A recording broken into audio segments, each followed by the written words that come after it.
I used to believe that a man could hold his world together with sheer will. That if you loved deeply, worked tirelessly, and built a home filled with warmth, it would be enough to keep your family together. But life has a way of humbling even the strongest of convictions. It happened on a Tuesday. A perfectly ordinary day turned into the kind that splits a man's life into a before and an after. I came home from work expecting the usual chaos, my twin boys arguing over a toy, my daughter practicing piano in the living room, my wife, Elena, standing at the stove with a glass of wine in hand. But the house was silent. Too silent. At first, I thought maybe she had taken the kids out for ice cream or a walk in the park. But then I saw the note on the kitchen counter, neatly folded, my name scrawled across the front in Elena's elegant handwriting. My hand shook as I opened it. I need to do this for myself. For the children. For a better life. I hope someday you'll understand. No apology. No explanation beyond those few cryptic lines. I stumbled through the house, opening closets and drawers, my pulse pounding in my ears. Clothes were missing. The children's favorite toys were gone. Even the dog's leash wasn't where it should have been. She had planned this. She had planned this, and I had been too blind to see the signs. I sank into the couch, the walls pressing in around me. My wife, the woman I had loved, the mother of my children, had left. And she had taken my world with her. The first few days after Elena left felt like I was trapped in someone else's life, some tragic story I had stumbled into by mistake. The house was too quiet. No laughter, no running footsteps, no sound of Elena's voice calling the children to dinner. It wasn't just that they were gone, it was the way their absence felt like an open wound, raw and unhealing. I didn't go to work the next day. I called in sick, though the truth was, I couldn't bear the thought of pretending everything was normal. Instead, I spent the morning pacing from room to room, trying to make sense of what had happened. By afternoon, I found myself sitting at the kitchen table, staring at my phone, debating whether to call her. Did I want answers? Did I even deserve them? I dialed her number. It rang 3 times before going to voicemail. This is Elena. Leave a message. I hung up. What was I even supposed to say? Come back? Explain yourself? That night, sleep didn't come easy. Every time I closed my eyes, I saw her standing in the doorway, her expression unreadable as she decided, in some silent moment, that I wasn't enough anymore. I needed to know why. The next morning, I started searching. Bank statements, phone records, anything that might give me a clue. That's when I found the email. The subject line was simple, a new beginning. The sender? A name I didn't recognize. But as I read the words, my stomach twisted into knots. Elena hadn't just left. She had run away to another man. And not just any man. A powerful, wealthy oligarch. Someone who could give her everything I couldn't. I sat there, gripping the edge of the desk, my breath coming in short bursts. She had traded our life, our love, our family, for this? For him? The betrayal burned through me like fire. But beneath the rage, beneath the shock, there was something else. Something I didn't want to admit. A terrible, aching hope that maybe, just maybe, the children wouldn't want to stay in that world for long. Days blurred into weeks. I told myself I had to keep moving forward, even if it felt like I was walking through quicksand. I went back to work, though I barely functioned. My co-workers tiptoed around me, offering sympathetic nods but never daring to ask what had happened. I let them believe whatever rumors they had heard. The only thing that mattered to me was my children. I tried calling Elena again, this time not for answers but for them. No response. I emailed. No reply. I even sent letters, hoping that something, anything, would reach my kids. Nothing. It was as if she had erased me from their lives. But the internet has a way of exposing secrets. One night, unable to sleep, I did something I had avoided since she left. I searched for her name. It didn't take long to find the articles. From humble beginnings to high society, Elena K., and her new life with business tycoon Victor L. There were photos. Elena, dressed in designer clothes, standing beside a man at least 15 years older than her. He had the look of someone used to owning everything he touched. His hand rested on her waist possessively. And beside them were my children. My heart clenched at the sight of them, dressed in expensive clothes, standing stiffly at some gala or event, their expressions hollow. They didn't look happy. They didn't belong there. I knew my kids. And I knew, deep in my gut, that one day, they would want to come home. So, I waited. And then, the call finally came. It was late past midnight when my phone buzzed. At first, I thought I was dreaming. But when I saw the name flashing on the screen, my breath caught in my throat. Rachel. My daughter. I answered immediately. Rachel? My voice was hoarse, disbelieving. There was silence on the other end, followed by a shaky breath. Then, in a whisper, she said the words that shattered me all over again yet filled me with hope. Dad, can we come home? For a moment, I thought I had imagined it. Rachel? I whispered, gripping the phone so tightly my knuckles turned white. Dad, her voice trembled. We don't want to be here anymore. I stood up so fast that my chair scraped against the floor. My mind was racing, my heart pounding. Where are you? I asked, already reaching for my keys. She hesitated. At the house. But we can't just leave. Mom, she won't let us. I swallowed hard. Of course, she wouldn't. Elena had chosen this life. She had traded everything we had for wealth, power, and status. But my children? They weren't hers to bargain away. How bad is it? I asked, forcing myself to stay calm. Rachel let out a shaky breath. It's different. Victor isn't cruel, but he's not a dad. He doesn't care about us. We're like accessories. We go to events, where the clothes he buys us, smile for pictures. But at home? It's cold, Dad. It's like we don't matter. Anger burned in my chest. I had lost my wife, but I refused to lose my children. Listen to me, I said, my voice firm. I'm going to get you back. How? Rachel asked. I didn't know yet. But I'd find a way. The next morning, I called Elena. She picked up after 3 rings, her voice smooth, detached, like we were nothing more than distant acquaintances. Jake, she said. This is unexpected. I spoke to Rachel. I didn't bother with pleasantries. She and the boys want to come home. A pause. Then, a soft sigh. Jake, we both knew this adjustment would be difficult for them. This isn't an adjustment, Elena. They're miserable. They're children, she said, her tone sharpening. They don't understand what's best for them. I clenched my jaw. And you think this is what's best? Being paraded around like trophies in a life they don't want? They'll adapt. I exhaled slowly, steadying myself. Or you can do the right thing. Let them go. Elena was silent for a long time. When she finally spoke, her voice was colder than I had ever heard it. Victor won't allow it. And there it was. She wasn't in control anymore. She had walked into his world thinking she had power, but now she was just another piece in his carefully constructed life. And my children? They were caught in the middle. But I wasn't about to let them stay there. If you won't let them leave, I said, my voice steady, then I'll make sure they do. And with that, I hung up. Elena had made her choice.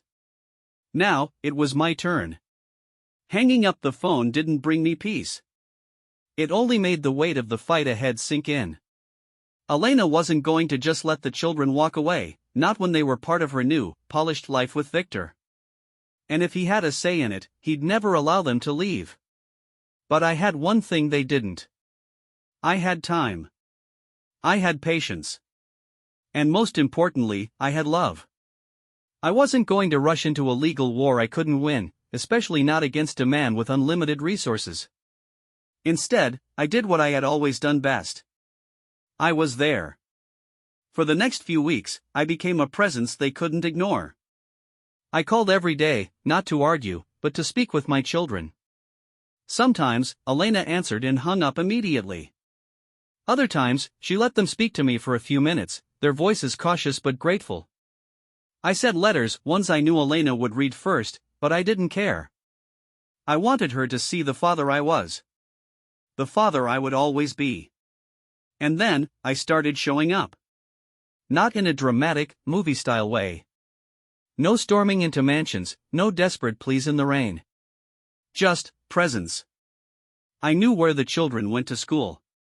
So I waited outside, leaning against my car, acting as if I was simply passing through. The first time, Rachel spotted me before her brothers did. She hesitated, her face a storm of emotions, relief, fear, guilt. But then, she ran to me. "Dad!" I pulled her into a hug, holding her tighter than I ever had before. Her brothers followed, slower, hesitant. They were younger, easier to manipulate. But the moment they saw me, their faces broke into smiles. I bent down, leveling with them. "Hey, guys. Are you taking us home?" my youngest, Aaron, asked. I swallowed hard. "Not yet, buddy. But I will." And I meant it. Victor must have caught wind of my presence because the next day, he was waiting outside the school himself. He wasn't what I expected. I had built up an image in my mind, a ruthless tycoon, a man with a cold, calculating stare. Instead, he looked ordinary. His suit was expensive, but his expression was weary, as if my presence was nothing more than an inconvenience in his perfect life. "You're persistent," he said, his voice smooth but laced with irritation. I crossed my arms. "I'm their father." His lips curled slightly, a hint of amusement. "And yet, their mother is my wife now." "She can be whatever she wants," I shot back. "But my kids aren't yours." His expression didn't change, but there was a flicker of something in his eyes. Annoyance. Doubt. I stepped closer, lowering my voice. "You might own businesses, homes, even my ex-wife's loyalty. But you don't own them." For a moment, I thought he might threaten me. But instead, he smiled. "A father should be someone children admire," he said. "Someone strong. Someone powerful." His voice was cool, controlled. "What do you have to offer them?" I didn't blink. "Love." His smile faded. "You don't scare me," I continued. "You're nothing more than a man playing king in a world built on money." "But money won't keep my children in your house forever."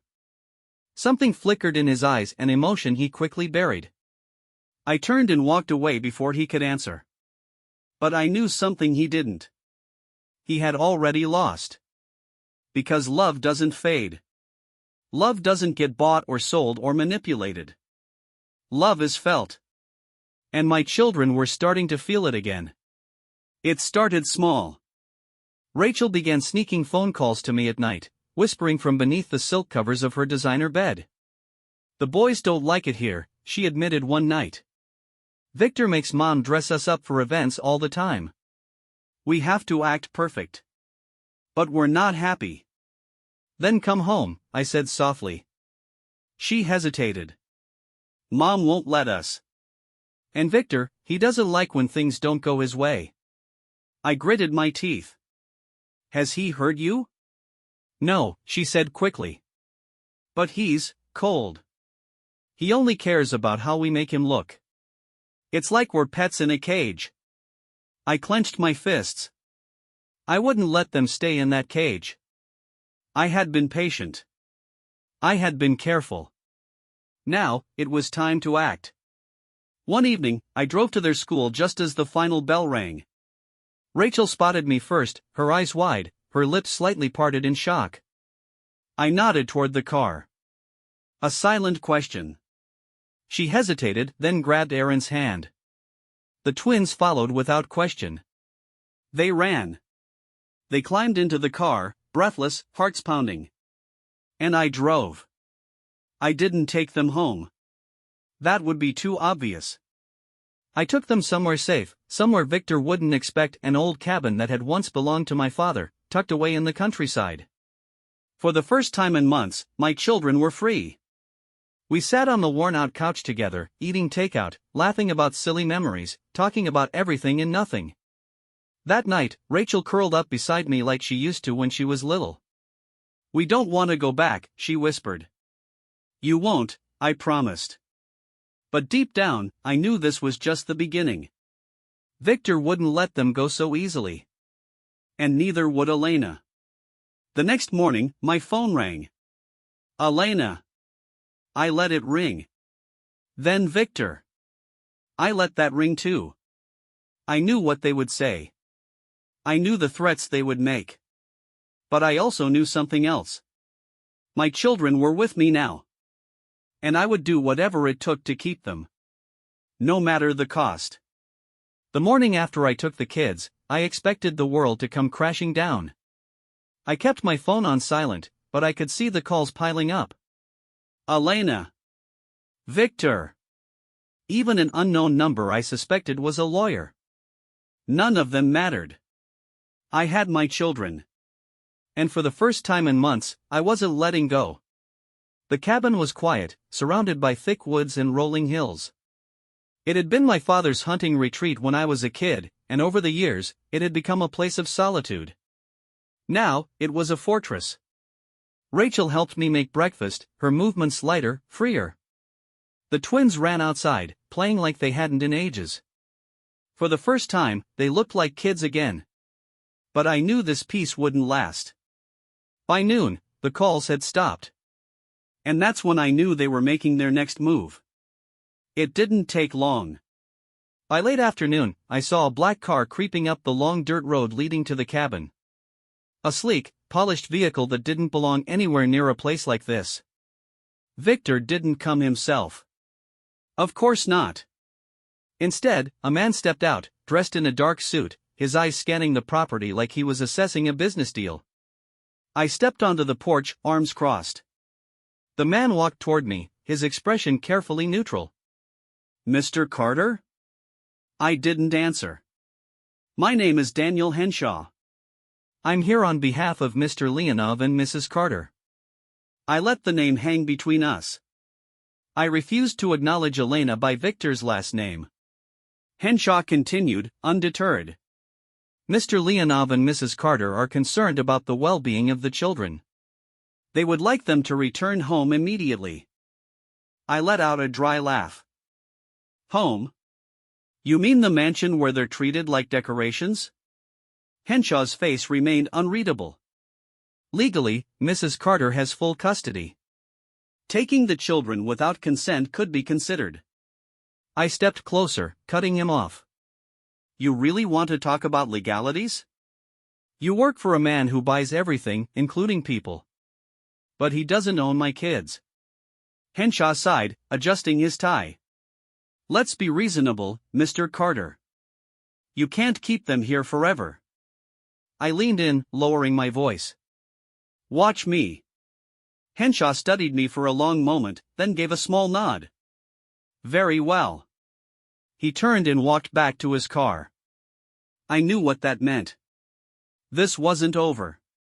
That night, I sat on the porch, staring into the dark woods, thinking. Rachel came outside and sat beside me. "Are we in trouble?" I exhaled slowly. "Not yet." She looked down at her hands. "He's going to take us back, isn't he?" I didn't answer right away. Instead, I asked, "Do you want to go back?" She shook her head fiercely. "No. But Victor always wins, Dad." I turned to her. "Not this time." She bit her lip. "What if he makes Mom fight for us?" That was the part that scared me the most. Because despite everything, Elena was still their mother. And if she stood in court and swore our children were better off with her and Victor, I wasn't sure I could win. Unless I had proof. The next morning, I made a decision. I wasn't just going to defend myself, I was going to fight back. I called an old friend, Mark, a private investigator I had worked with years ago. "I need dirt on Viktor Leonov," I said. Mark let out a low whistle. "That's not a name you mess with lightly." "I don't care." There was a pause. Then, Mark said, "I'll see what I can do." I had no doubt Viktor had his hands in plenty of things he wanted to keep hidden. If I could find anything, illegal dealings, offshore accounts, something to show the kind of man he really was, I could use it. I could prove he wasn't fit to have my children under his roof. Now, it was a race. Because I knew Viktor wasn't waiting around. A week later, I got the papers. Elena had filed an emergency custody hearing. I sat at the kitchen table, staring at the official document in my hands, my pulse steady. "Dad?" Rachel asked. I looked up, forcing a small smile. "It's okay, sweetheart." But I knew it wasn't. I had less than a month before I had to stand in court and fight for my children. And I was going up against a man who never lost. But neither had I. And I wasn't about to start now. 3 days before the court hearing, I received a call from Mark, my investigator friend. His voice carried a sharp edge of urgency. "I found something," he said. "Viktor isn't as clean as he pretends to be." I gripped the phone, my pulse quickening. "Tell me." Mark sent me files, bank transfers to offshore accounts, connections to politicians with questionable reputations, and, most importantly, whispers of business dealings that weren't entirely legal. Nothing solid enough for an arrest, but more than enough to raise concerns about the kind of man he really was. "This is good," I said. "Really good." Mark hesitated. "Be careful, Jake. Guys like Viktor don't like losing." I knew that. But I wasn't backing down. The day of the hearing arrived. Rachel squeezed my hand as we walked into the courtroom. The twins stuck close, their expressions uncertain. Elena sat on the other side of the room, dressed elegantly, her face unreadable. Beside her, Viktor sat like he belonged there, calm and composed. The proceedings began, and the battle unfolded in words. Elena's lawyer painted a picture of stability and argument that the children had a better life with her and Viktor. They had wealth, security, opportunities. Then it was my turn. I spoke of love, of familiarity, of a home where they weren't paraded around like trophies. I presented Mark's findings, subtly but effectively. I wasn't accusing Viktor of anything directly, but I let the judge see the kind of world my children had been thrust into. The tension in the room shifted. Elena's expression faltered. Viktor's jaw tightened ever so slightly. Rachel was called to speak. At 14, she was old enough to have a voice in the matter. She took a deep breath and said, "I want to live with my dad." The twins nodded in agreement. It was the moment that changed everything. The judge looked over the case carefully. The decision didn't come immediately, but when it did, it was final. Primary custody was granted to me. Elena's face paled, and for the first time, Viktor looked genuinely irritated. But none of that mattered.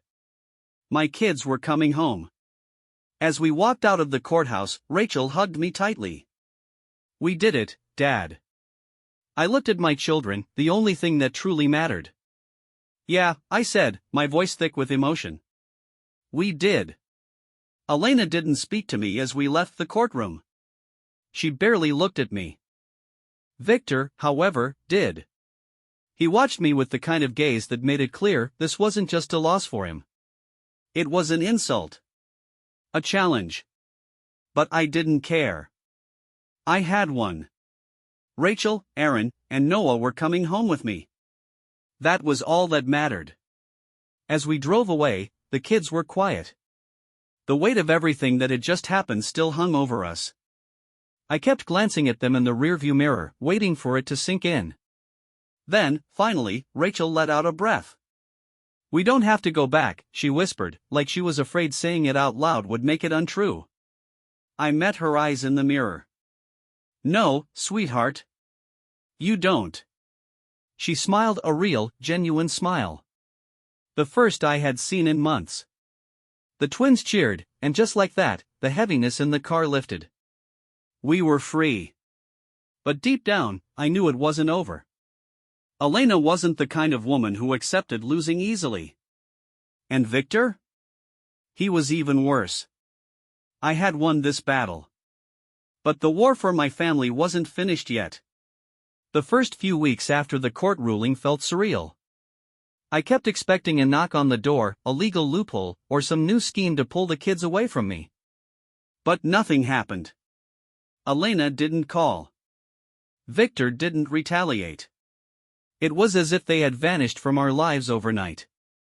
Rachel was the first to adjust. She settled back into her old routines: school, friends, music. The twins, though, needed more time. At night, Aaron would wake up and wander into my room, standing silently by the bed until I let him crawl in beside me. Noah asked more questions than I had answers for. Is Mom mad at us? Did Victor hate us? Are we safe now? I always reassured them. Yes. Yes. And always. But part of me wasn't sure. Then, one evening, Rachel walked into the kitchen, holding out her phone. Mom texted me, she said. My stomach tightened. What did she say? Rachel hesitated. She wants to meet. Just me. I exhaled slowly. I should have expected this. She say why? Rachel shook her head. Just that she needs to talk. She said she misses me. A part of me wanted to tell Rachel to ignore it, to cut Elena off the way she had tried to cut me out of their lives. But I couldn't do that. She's your mom, I said carefully. If you want to see her, I won't stop you. Rachel studied my face. Do you think I should? That was a harder question. I started, then sighed. I think you should trust your gut. She nodded slowly, gripping her phone. Okay. That night, I barely slept. Because deep down, I knew Elena wasn't reaching out just to reconnect. She had an agenda. And I needed to be ready.